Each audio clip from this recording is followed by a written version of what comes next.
all, welcome to RSET Online. I'll be discussing the part 1 of module 5 of the subject Engineering Mechanics with the code EST100. The portion is rotation. I am Nimisha Raji, Assistant Professor in Civil Engineering Department from Rajagiri School of Engineering and Technology, Kakinad. Kinematics of rotation. The equations of kinematics of rotation are similar to the equations of kinematics of translation. That is, instead of displacement, we will be giving angular displacements here. Instead of velocities, angular velocities, and instead of accelerations, angular acceleration. So the equations of kinematics are omega is equal to omega 0 plus alpha t, which is similar to the equations in translation, that is v is equal to u plus at. Similarly, theta is equal to omega 0 t plus half alpha t square, and omega square is equal to omega 0 square plus 2 alpha theta. Now the relation between linear and angular components are linear displacement s is given as r into theta, where theta is angular displacement, v is equal to r omega, and a is equal to r alpha. Now we are going to consider the equations of kinetics of rotation. Consider a body of mass m rotating with an angular acceleration alpha radians per second square about a fixed axis O as given in figure. Consider an elementary mass dm which is at a distance r and is rotating with an angular velocity omega radians per second. The elementary mass is subjected to an acceleration with components an and at. The normal component of acceleration, that is an, is given as v omega, where v is the velocity and its relation to angular velocity is given as v is equal to r omega. So you will be getting an is equal to r omega square. Similarly, tangential acceleration is given directly as r alpha. Now the tangential force acting on the elemental mass is given as mass into tangential acceleration, that is dm into at, or it is dm into r alpha. Moment of this force about O is given as this tangential force multiplied by the distance, that is dm r alpha into r, that is dm into r square alpha. Now the torque of the whole body is given by integrating the above equation, that is integral dm r square alpha, where integral dm r square is the polar moment of inertia of the body, that is I z. So torque of the whole body about O is given as I z into alpha. Work energy equation. The work energy equation in rotation is same as the work energy equation in translation, that is work done is equal to change in kinetic energy. Here the work done is given as tau into theta, where tau is the torque and theta is the angular displacement. Change in kinetic energy is given as half I into omega 2 square minus omega 1 square. Now let us consider a numerical example. A flywheel weighing 50 kN and radius of gyration 1 meter loses its speed from 400 rpm to 300 rpm in 120 seconds.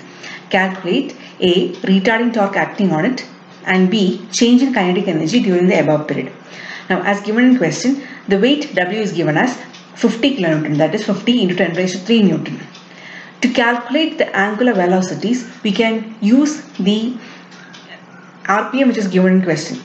The relation between angular velocity and the RPM is given as omega is equal to 2 pi n by 60, where n is the speed in RPM. So omega 1 and omega 2 can be calculated using the equation, and it is obtained as omega 1 is equal to 40 pi by 3 radians per second and omega 2 is 10 pi radians per second. Now let us consider the first case, that is the torque, retarding torque acting on it. Now the equation of torque is given as torque tau is equal to I alpha, where I is the polar moment of inertia and alpha is the angular acceleration. We can obtain I using the equation mr square, that is multiplying mass by the square of radius. Mass is given as W by G. So mass is obtained as 50 into 10 raised to 3 divided by 9.81, and r square, where r is your radius of gyration, it is given as 1 meter in the question. So you can obtain I as 5096.84 kilogram meter square. The angular acceleration can be obtained from the equations of kinematics. So alpha is equal to omega 2 minus omega 1 by t. using the equations for omega 1 and omega 2, we can obtain alpha as minus 0.087 radians per second square. So we can obtain the torque as minus 444.78 Newton meter. Now coming to part B of the question, which is to find out the change in kinetic energy during the above period. The change in kinetic energy is given as half I into omega 2 square minus omega 1 square. Substituting values of I, omega 2 and omega 1, we will be obtaining change in kinetic energy as minus 1956.09 kilonewton meter. Rotation under constant moment. Torque tau is given as I alpha, where I is the mass moment of inertia and alpha is the angular acceleration. Now, angular acceleration alpha can be also written as d square theta by dt square, where theta is the angular displacement. So we can write tau is equal to I into d square theta by dt square. In other way, we can write it as d square theta by dt square is equal to tau by I. Now, if we are going to integrate this equation, we will be getting it as integral d square theta by dt square into dt is equal to integral tau by I into dt. Here we are integrating with respect to time t. If your torque is constant, we will be getting the integral as d theta by dt is equal to tau by I into t plus c1, where c1 is a constant of integration. Now integrating this equation again with respect to t dt, we will be getting it as theta is equal to tau t square divided by I into 2 plus c1t plus c2, where c1 and c2 are constants of integration. Let us consider a numerical example. A pulley of 600 Newton has a radius of 60 cm. A weight of 400 Newton is suspended by a string wound round the pulley. The other end of the string is attached to the pulley as shown in figure. Determine the acceleration of the weight and tension in the string. So, to solve this, first we have to see what will be the direction of motion of the weight and the pulley. Now, since the weight is in the right hand side, the weight will be obviously moving down, so the pulley will be moving in the clockwise direction. So if you are taking the free body diagram of the weight 400 Newton alone, the free body diagram is shown in figure. So we have the weight 400 Newton which is acting down. We have the string, the tension in the string which will be acting in the upward direction. Now since the acceleration is downwards, that is the weight is moving downwards, we will be having inertia force which is acting upwards. Inertia force for a translatory motion. For this 400 Newton weight will be undergoing translatory motion. So the inertia will be a translatory inertia. So the inertia force is given as ma, that is mass into acceleration.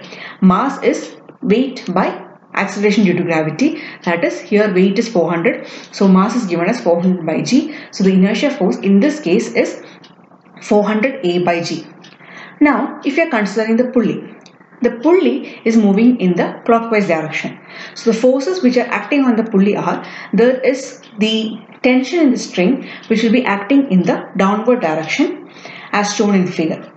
Now since this pulley is moving in the clockwise direction, there will be a rotational inertia force in the anti-clockwise direction. And as per D'Alembert's principle, we can write that your inertia force in rotation is given as I alpha. That is, for translation it is ma, mass into acceleration. For rotation it is mass moment of inertia multiplied by angular acceleration. So the inertia force in case of rotation is I alpha. So I alpha is given here. The torque in the pulley is given as the force required to rotate it multiplied by the perpendicular distance. The force in this case is the tension in the string and the perpendicular distance is the radius of the pulley. So the torque is given as PR, that is 0.6 into P. Now as per D'Alembert's principle, tau minus I alpha is equal to 0. I is the mass moment of inertia and it is given as mr square by 2. M is the mass of the pulley and it is given as 600 divided by 9.81. R is the radius of the pulley, so it is 0.6. So substituting those values, we will be getting I is equal to 11 kilogram meter square.